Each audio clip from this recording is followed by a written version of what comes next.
She was building her future, brick by brick, not knowing she was also finding the missing piece of her own heart's puzzle.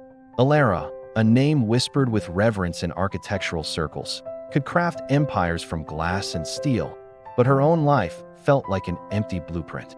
At 35, success was her closest companion, yet loneliness was a shadow that followed her into every award-winning building she designed.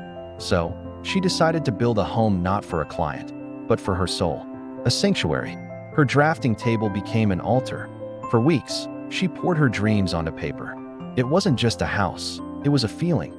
A sprawling single-story ranch with a wide, welcoming porch perfect for watching thunderstorms. A library with floor-to-ceiling shelves and a cozy reading nook tucked into a bay window, bathed in morning light. She designed a kitchen with a massive island, not for elaborate parties, but for the quiet joy of kneading dough on a Sunday morning. Every detail was a whisper of a life she yearned for. The scent of lavender from the garden drifting through open windows. A fireplace that crackled with stories yet to be told, and a small, almost hidden, art studio with a skylight facing north. It was a home built for two, even though she was only one. With the blueprints finalized, the search for a builder began. This, she discovered, was far less romantic than designing. The first contractor, a gruff man named Mr. Henderson, scoffed at her detailed plans. Too sentimental, he grumbled, his quote inflated as if to punish her for her poetry. He wanted to cut corners, replace the reclaimed wood beams she'd specified with cheaper alternatives, and shrink the porch she so dearly loved. Their meeting was short, ending with a firm but polite refusal from Alara. The second attempt was even more frustrating. A sleek, modern firm saw her project as a portfolio piece, not a home. They spoke of optimizing space and market value, their language cold and sterile. They didn't see the soul in her design, they only saw square footage. Disheartened, Alara almost put the project on hold. Was her dream too personal, too specific to ever be understood by anyone else? One rainy Tuesday, her assistant mentioned a smaller, independent contractor who was getting rave reviews for his craftsmanship. His name was Mark. Reluctantly, Alara agreed to one last meeting.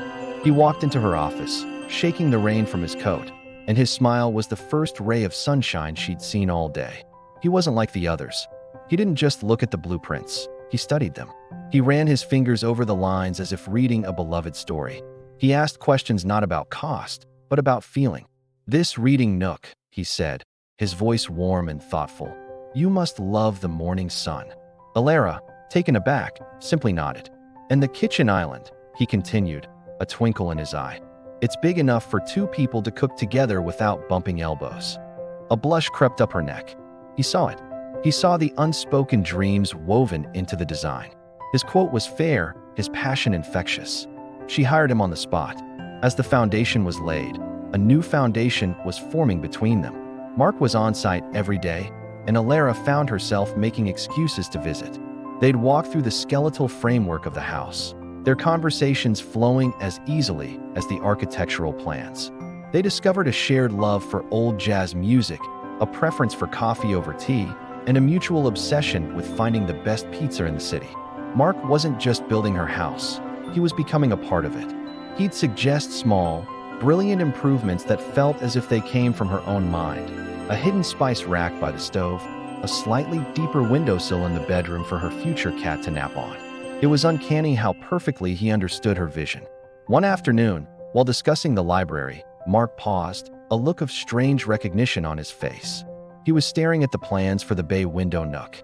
"It's strange," he said slowly. "When I was a kid, I used to draw my dream house over and over.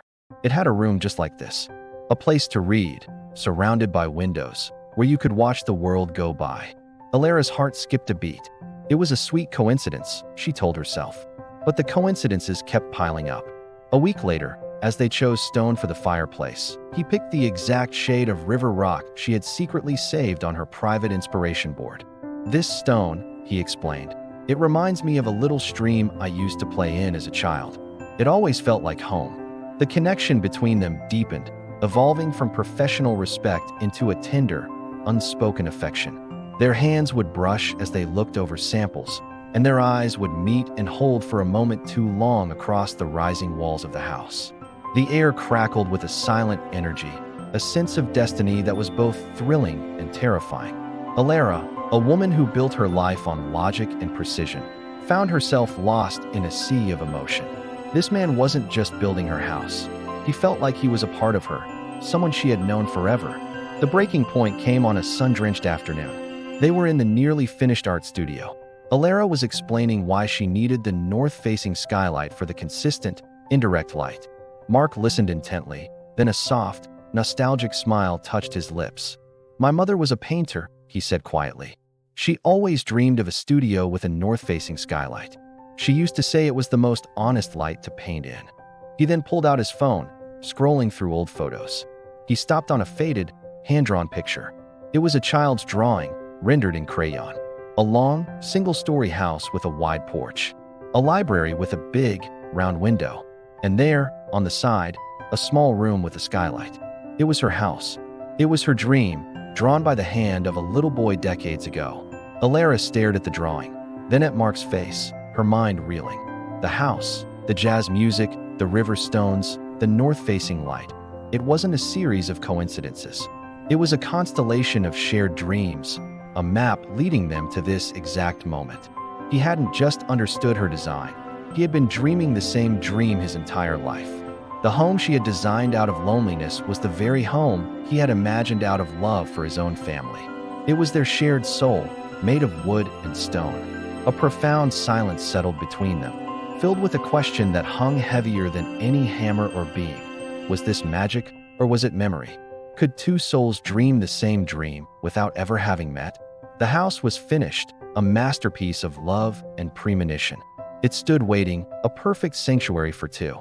Alara and Mark stood on the porch, the same porch from both of their dreams, watching the sunset paint the sky. Their hands found each other, their fingers intertwining as if they'd done so 1,000 times before. They had built a house, but in the process, they had uncovered a mystery far deeper than any foundation.